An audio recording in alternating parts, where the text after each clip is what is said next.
Nakipagpulong si Vice President Sara Duterte sa mga senador na bahagi ng Duterte Bloc. Nakatutok si Mav Gonzales. Binisita ni Vice President Sara Duterte ang mga miyembro ng Duterte Bloc sa Senado kaninang hapon, pero hindi pa malinaw kung ano ang pakay nito. Bandang 1:30 ng hapon dumating ang bise. Sinalubong siya ni Senador Bongo. Mamaya na kasi may flight ako tapos kailangan ko kausapin si Senator Marcoleta. About what VP lang po yung meeting? Ikwento ko mamaya. Okay, Usapin na kami.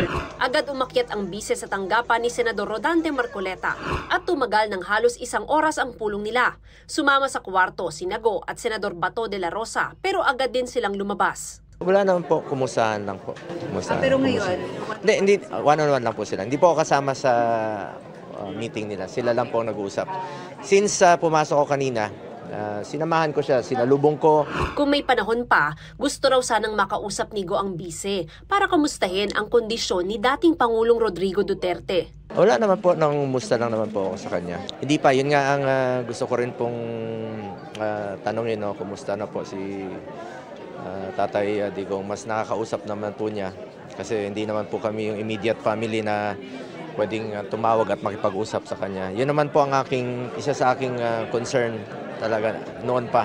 Pagkatapos ng pulong kay Marcoleta, lumipat ang bise sa opisina ni De La Rosa at doon niya nakausap din si Nago at Senador Amy Marcos. Kwentuhan lang. Hindi na nagpa-unlock ng panayam ang bise pagkatapos ng mga pulong niya. Yes. Ano kasi, sandali boarding na kasi yung flight ko, tapos nag-promise ako na magsasalita ako ngayon. Kaso boarding na yung flight ko. So, babalik naman ako bukas. May puntahan lang ako sa Sultan Kudarat.